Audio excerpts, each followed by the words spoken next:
persevering the storms. And those storms are the storms of your life. If you have your Bible and you want to turn to Psalm 55, 4-8, I will read it to you from the Amplified Version.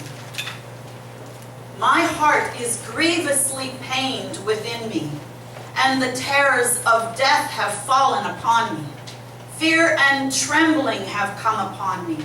Horror and fright have overwhelmed me. Oh, I say, oh, that I would have wings like a dove. I would fly away. I would lodge in the wilderness. I would hasten to escape and to find a shelter from the stormy wind and the tempest. How many of us here today feel like this? Many times. Maybe more times than you would like to admit.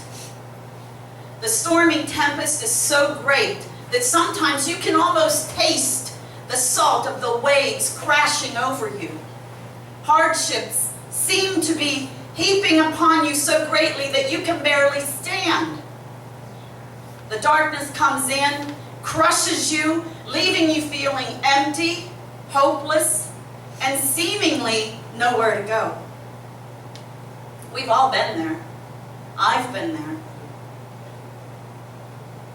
I know how crushing these attacks can be. I have been beaten down by violent, crashing waves. The enemy wanted me so beaten down that I would be drowned from it all. I'll share with you some of the things in my life that nearly crushed me.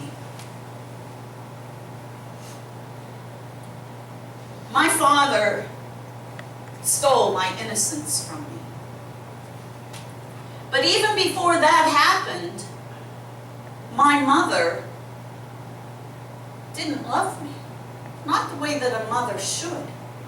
She spoke horrible things into my life, and the Lord took me back to the womb where I actually heard her cursing me that if I were born a girl, I'd be cursed. Well, I'm the oldest, and my brother came along about 2.5 years, about 3 years after me. But I can remember when I was 5 years old, my world fell apart. I remember we were at my aunt's, and we were outside playing. My brother was 2 years old, and I was about 5. It was in the autumn time. And I remember seeing him over by the dog, and I just didn't understand what was going on. I mean, like I said, it was winter, or fall. The leaves were falling, and it looked like there were some leaves around him. Next thing, my mother came barging out of the house, literally jumped over the picnic table, grabbed the dog by the scuff of its neck, the collar, threw it across the yard, in which it broke the chain and took off. And she picked up my brother. By this time, he had been chewed from the back of his head to the corner of his eye. She picked him up. She had a white blouse, and the blood was saturating her blouse. They said, well, we're not going to call an ambulance because by the time they get here and get to the hospital, the neighbor will just drive you. Well, my mother had my brother in her arms, and the neighbor drove her to the hospital, stopping at every red light on the way. Got to the hospital, the surgeon, they took him immediately into surgery, and after 62 stitches, the surgeon stopped counting. They told my brother probably wouldn't hear in his ear, and he probably wouldn't grow hair in that area. Well, that wasn't true, because he did hear, and he did grow hair. But you see, my life fell apart, because he was the focal point of my mother's life, and I was just in the way. No matter what I did, I was told I couldn't do anything right.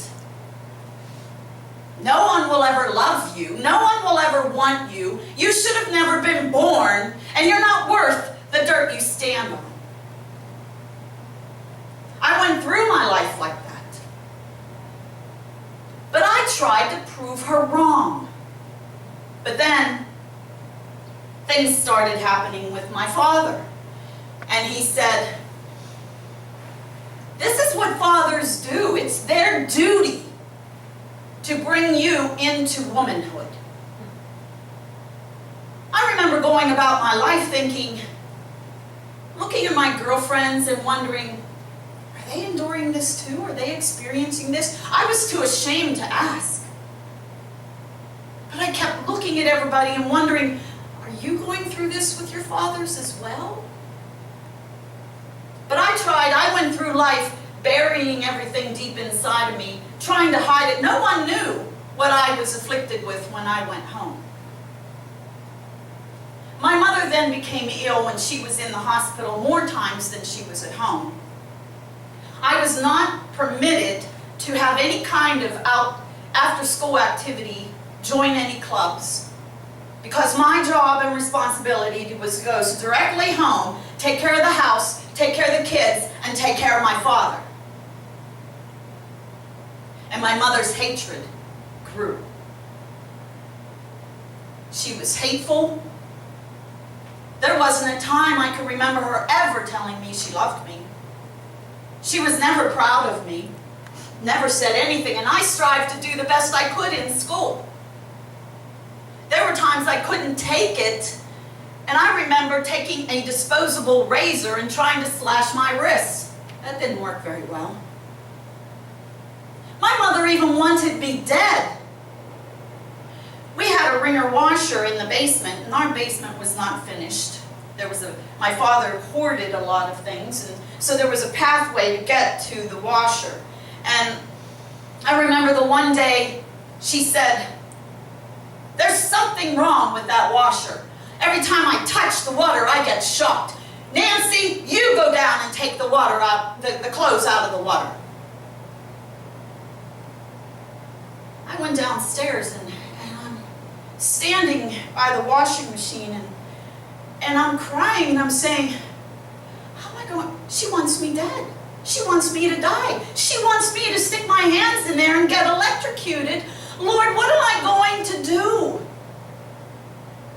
And I looked down, and right beside the washer was this large paint stick, a clean, in a bucket.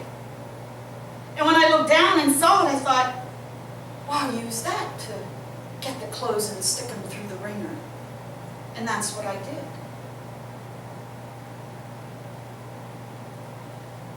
As I got older, I tried running away.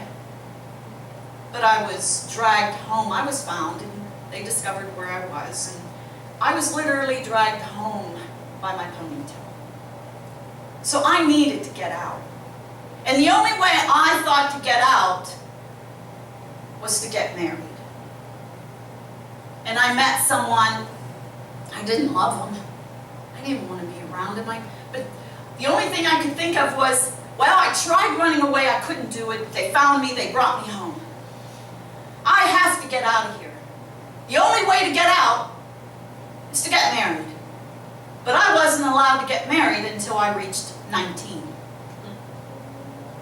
So at age 19, I walked down the aisle, got married to a man I didn't love.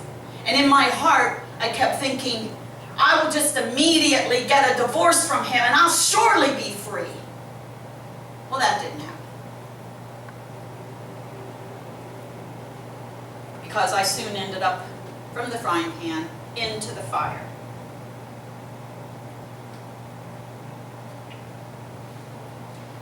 It wasn't long after we got married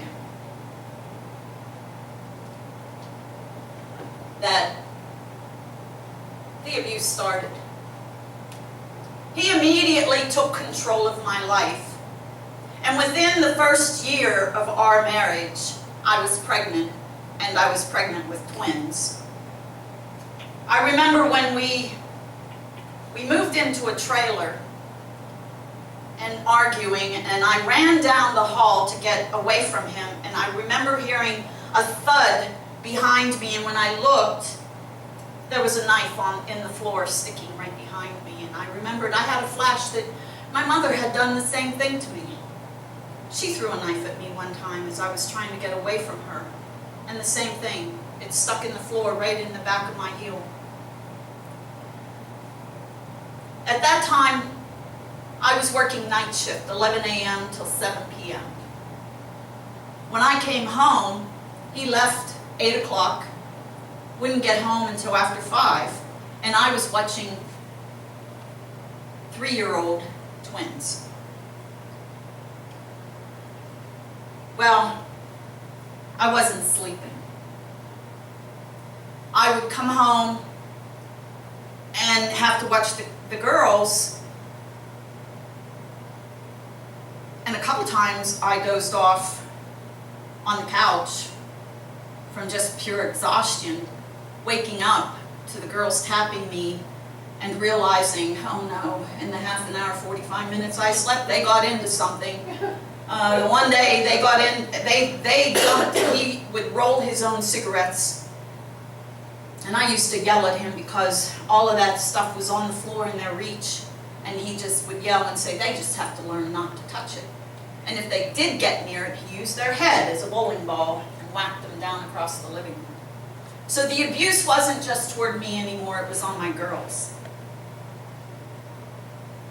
And the one day, I woke up, they were pushing their guitar all over the kitchen and they were sweeping something up. I'm like, what is that? Oh, it was his tobacco all over the kitchen floor. So I swept it all back up, threw it back in the can. I thought, he's not going to know the difference. He burns it up anyway. So if there's a little extra dirt, fuzz, whatever, you know what? I didn't care. Just put it back in the can. A couple times. But soon came to the point where I had to get out of there. The abuse, I reached out to every organization there was. I reached out to the runaway hotline and they laughed at me and said, but you're not running away. I said, if that's what it takes, but I need help. I called and talked to the priest. His response was, so are you obeying him? Are you giving him sex when he wants it?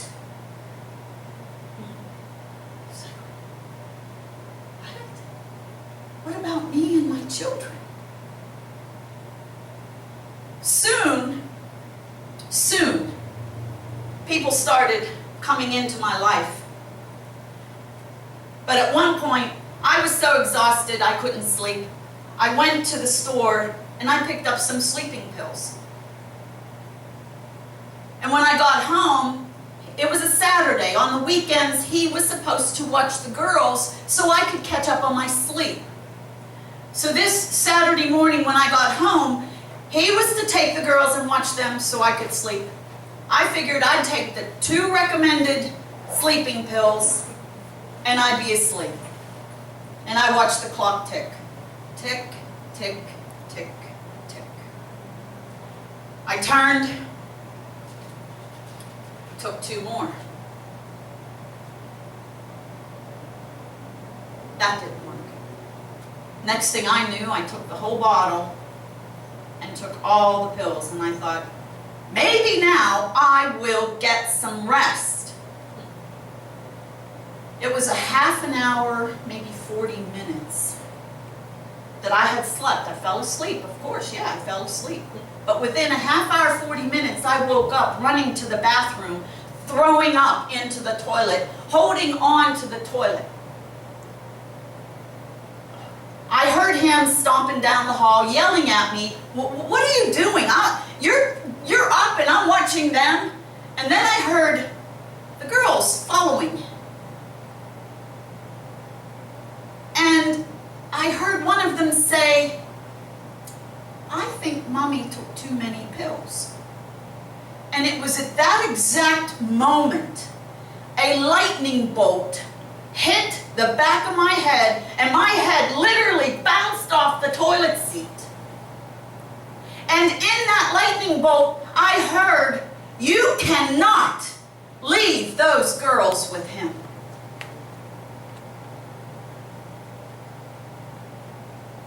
And it wasn't much longer after that, people started coming into my life. And the next thing I know, I was packing up and leaving. Took the girls and we left. I was single for about 10 years, during which time I thought, I'm going to take control of my life. No man's going to rule over me anymore. If I want a boyfriend, I'm going to have a boyfriend. I had 5 at one time. I was in control. Somebody else came into my life. A bum. Didn't want to work, but he would steal my rent money, go gamble with it, or go and bowl with it. Well, maybe I'll win big at this bowling tournament. Or you know what, I'll just take this and I'll win. Well, he wasn't winning and my rent was due.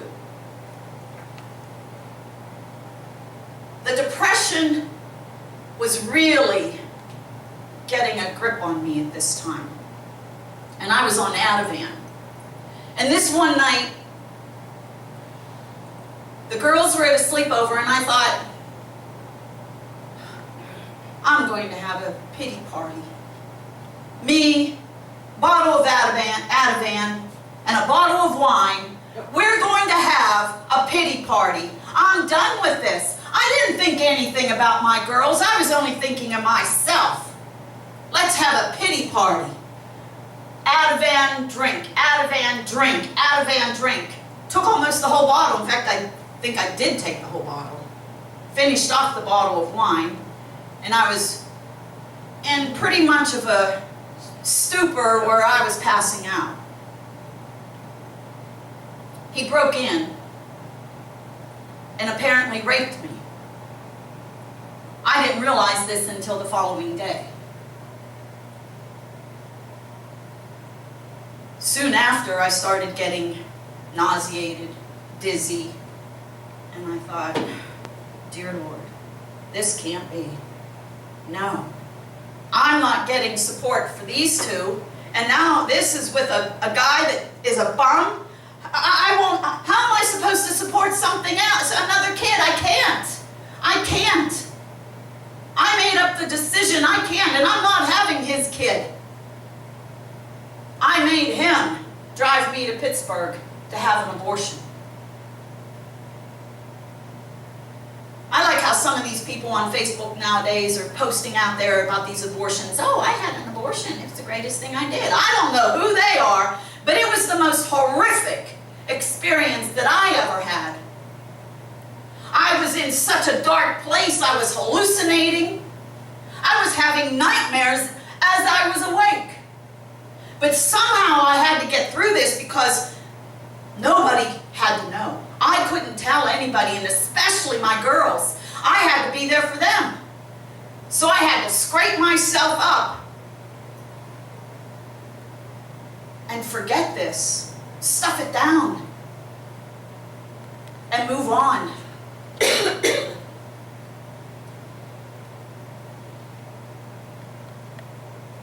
Well, not long after that, husband number 2 came along. And he was like a knight in shining armor.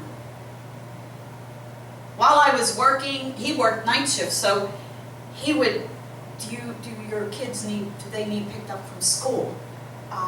They had to go, let me take them to the doctor. You're at work, I'll do this. He was helping me, he was doing all this, and I thought, wow, I never had anybody that was helping me like that. And surely he confessed his love to me. And I thought, this has to be the one. This is the one. Well, he got deployed for the Gulf War in Saudi. And we cried in each other's arms as he left the day after Thanksgiving. But he was stationed at the Gap, and he wrote me a letter, and he said, let's get married. Well, I went to the girls and I told them, and what they said was, well, Mom, if he makes you happy, go ahead. So the next thing, and they were teenagers now, so the next thing I knew, I'm driving off to the Gap, picked him up, we went to Virginia and got married. He went over to Saudi, stayed over there he was gone about 7 months, and when he came home, we had the wedding. And it was, I called it my fantasy wedding. It was the most beautiful wedding that I could have ever dreamt of. Well, right after he got home, our lives fell apart. He lost his job, I lost my job, he lost his car, and now they were repossessing mine. Nobody would help. We didn't know what to do. So I ended up taking the state test and got hired with the state, and then we had to move out into the Harrisburg area. It was when we moved out, away from my family, away from friends. It wasn't long, his outbursts started. The first one was he flipped the coffee table over on me and it came against my shin, and my shin got a nice big goose egg and thought it was broken or chipped or something. And I ran off in fear, crying, "What is happening? This is my knight in shining armor. What is going on here?" I tried to reason, I tried to understand, I tried to help him because this was obviously post-traumatic stress disorder. So I was helping him. He became really ill, and we ended, well, he was working at the Gap and had to go back and forth to the Gap. And I wanted him to go to the hospital, but we had no insurance, and how were we going to pay for it? So he asked me to drive him to the Gap, and as we got here, I stayed with him that night because he just wasn't well. The next morning, I woke up, and he was standing over me, and I thought he just stepped out of the shower and was dripping. No, he was sweating profusely in this horrific pain. We ended up taking him to the Lebanon VA. And, they were diagnosing him with everything but what was really wrong. He had cancer, they were going to start chemo on him and they didn't even verify he had cancer. Oh, it was a nightmare. But 4 days later, as he laid in bed suffering, a new surgeon came in and said, "We're doing immediate exploratory surgery on him." Found out it was his appendix, which I had told them long before that. He had all these symptoms, he's got this, he's got that, don't you think, look for the appendix? No, they wouldn't listen. But that's what it was. His appendix had ruptured 3 times.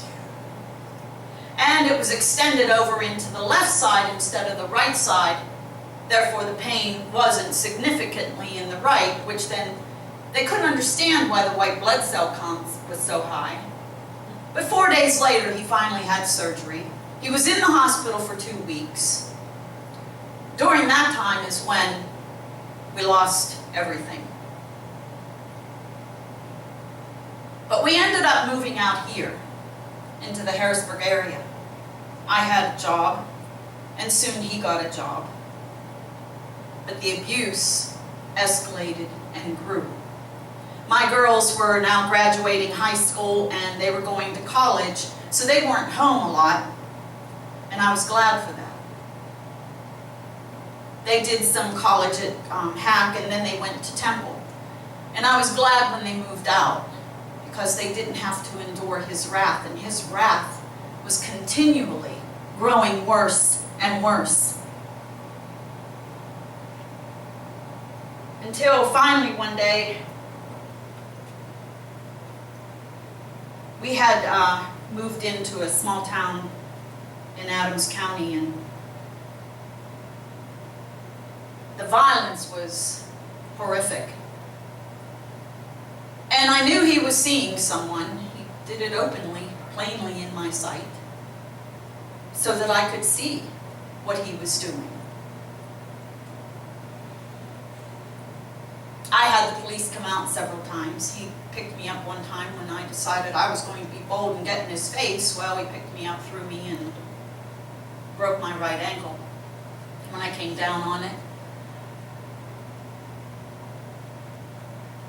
One day when I had the police over, he was lying and saying that I was on all kinds of medication. Oh, she's crazy. She doesn't know what she's doing. She's taking this, she's taking that. And I'm looking and I'm going, no, I'm not. And then he walks out the door and meets her right in front of the picture window while the cops are still in the kitchen. And they're saying to me, you need to get out of here. But see, I didn't know how. I didn't know where to go. How was I going to survive on the little measly income I had? And I was like, Lord, please, where am I going?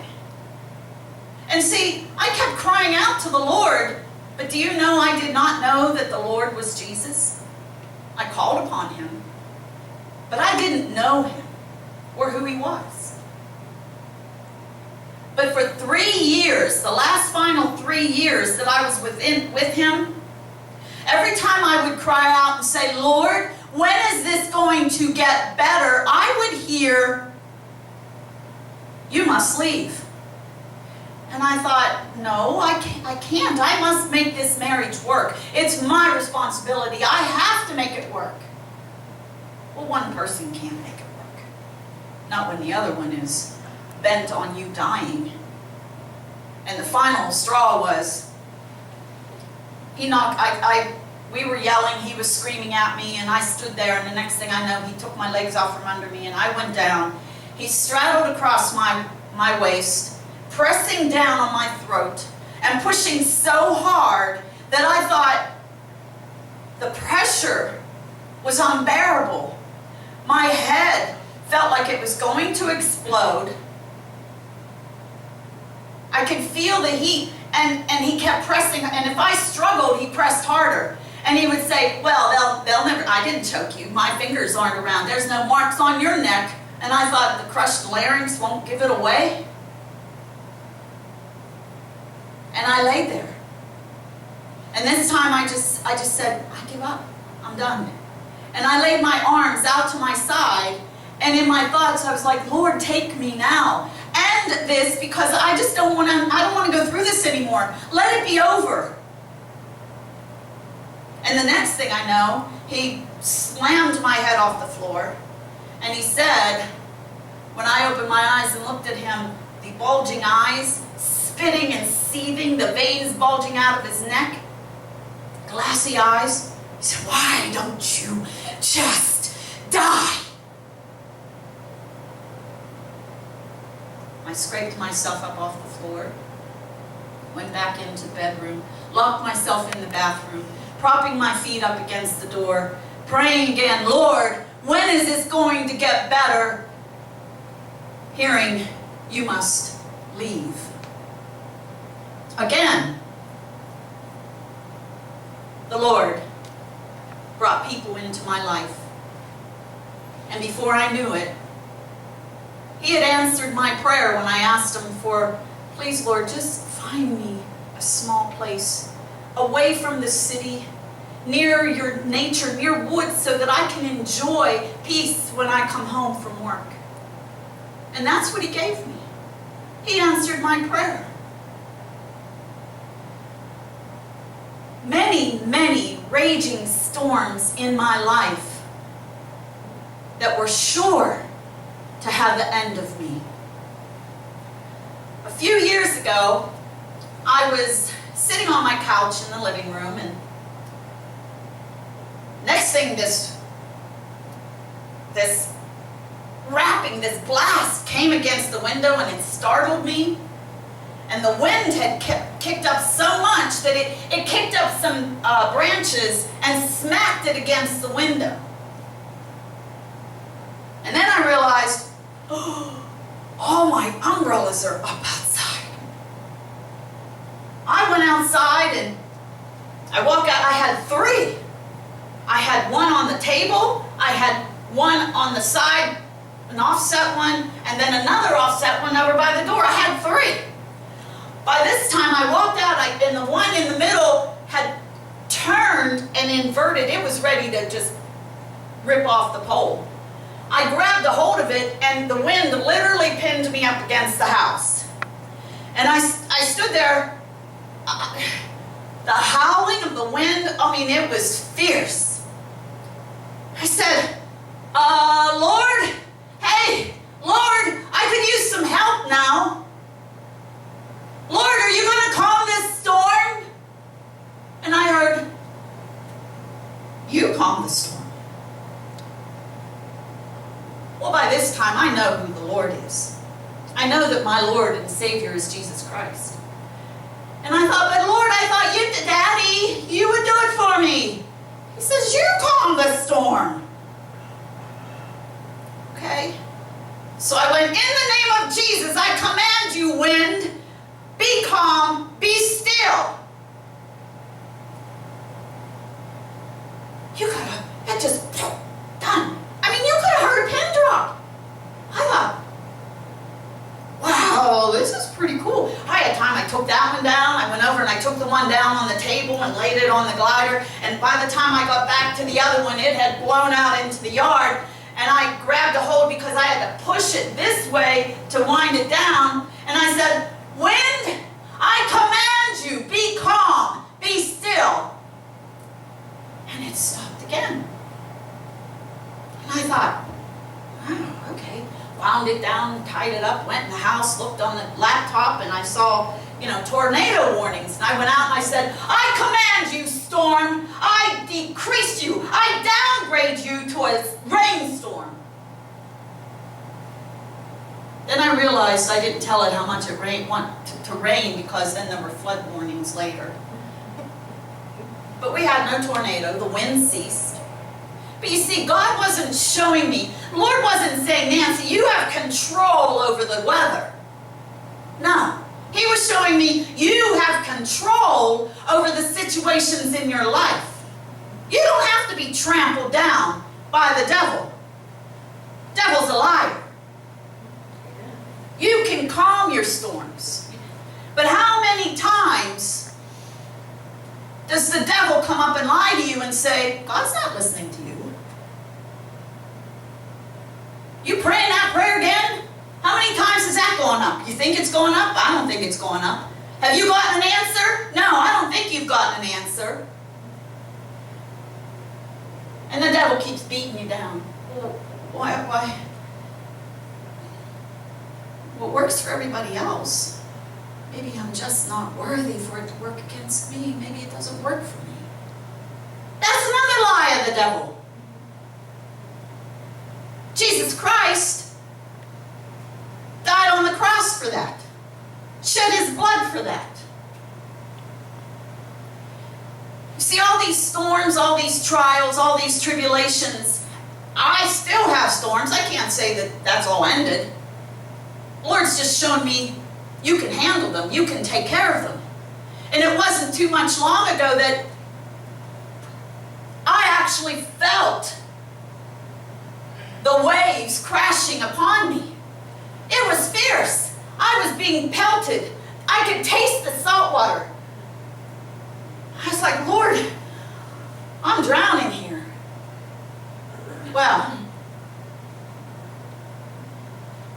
Matthew 14, 28 to 31 is when Jesus was walking on the water toward the boat, and they were all frightened. And when the Lord said, hey, it's me, hello.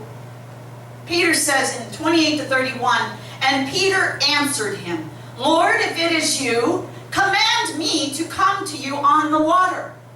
He said, come.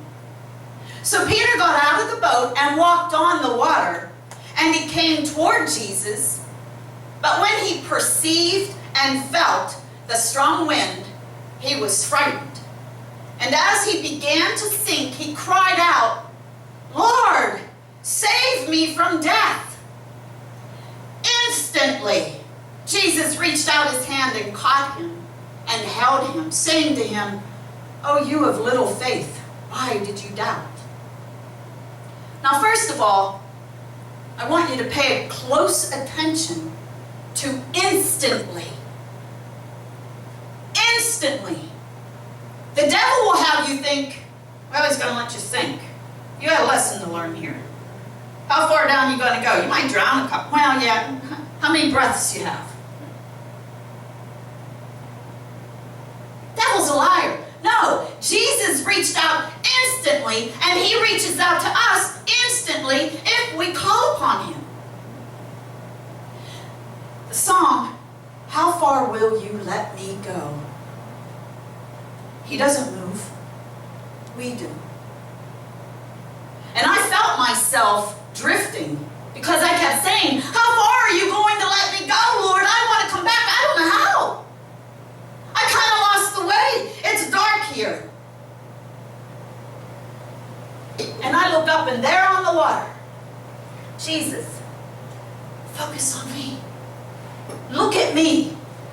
Don't look at the waves crashing over you. Don't listen to the devil saying, you think you can swim in this? Look at me. Reach out to him, and he will reach out to you. He's a gentleman, and I realize that. We have free will. Trust me, there's a lot of times in my life where I was saying, Lord, I don't want this will. I give it to you because I want to do what you want me to do. Just reach down and grab me wherever I am because I have no idea. Find me. I don't know where I'm at. Just grab me. Pull me back to you. I don't like where I'm at. I'm lost. I'm in this storm so deep I can't see in front of me. But see, that's where the devil wants you. And see, what I picture is this. The devil. His foot on your head, pushing you down into those waves, pushing you down. How far down and how deep can he get you? Stomping down on you. But see, there's something about that. He's beneath our feet. We are not beneath his. He's beneath ours. And when we call out, see, his word, the Lord watches over his word. He watches over it to perform it. It never returns to him void. But the devil will have you say, it's not working for you.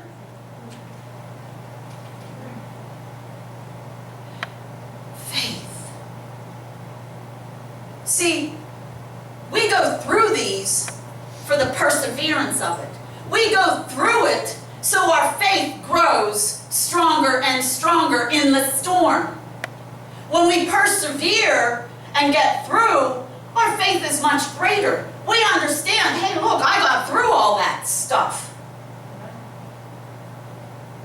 The devil will have you think you're not going to make it this one. But when you focus on Jesus Christ, he's standing on the water. He's asking you to come to him.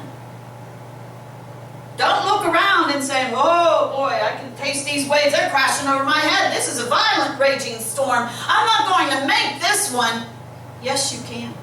Because you look beyond the circumstances. You look beyond what you're going through. You can't give up. That's what the devil wants you to do. You can't give up. You persevere through the storm. Sometimes it doesn't happen at all. Sometimes the Lord will stop it right there. Or sometimes you have to go through it. But he's going to be there with you. When you feel alone, distant, how far, how abandoned am I going to be? How far am I going to go? Well, how far are you going to go? Because it's you that's drifting away. He wants you to reach out to him. He wants you to focus on him and move toward him. Start giving the devil his orders and get rid of him. Resist him and he will flee from you. Stop believing the lies. When you have that condemnation, that guilt, that shame, that pain that comes into you, why? Something is there. You have to get rid of it.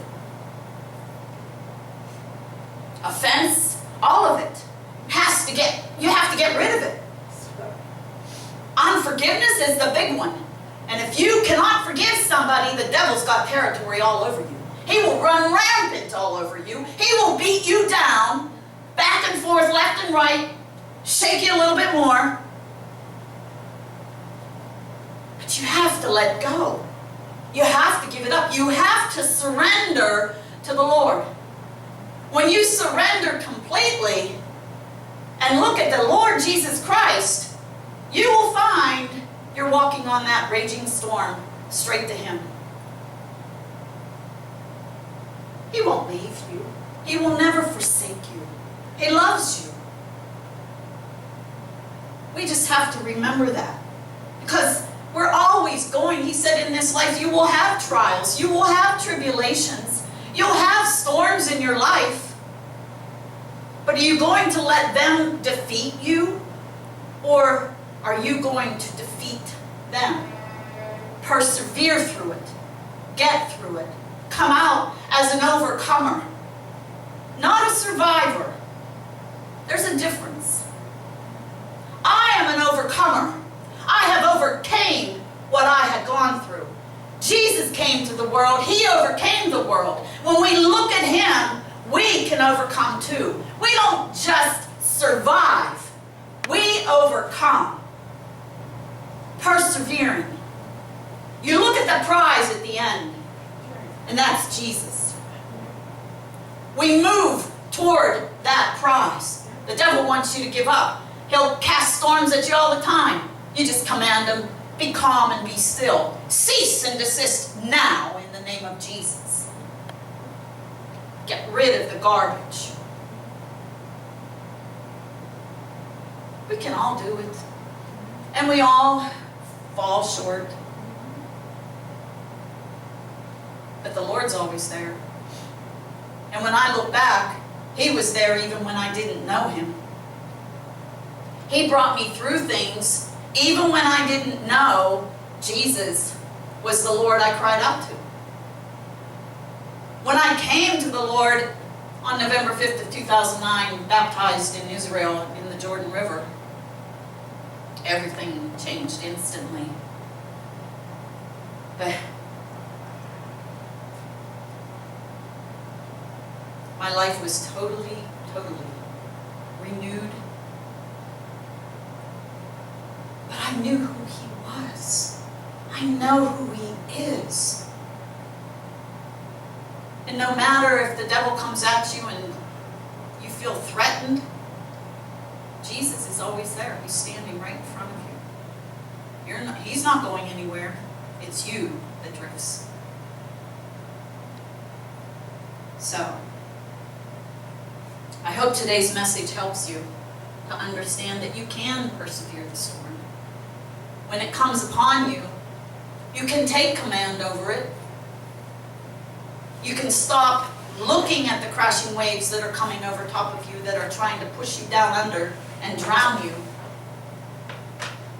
And you can focus on Jesus Christ. I know it's tough. I have failed numerous times. But we continue. We keep pressing on, pressing on, pressing on, because of what is at the end. The reward of spending eternity with Him. Press on, move on, move on. Persevere. And look at the prize. It's hard to do, I know, but focus on Jesus Christ, the author and the finisher of your life. Thank you.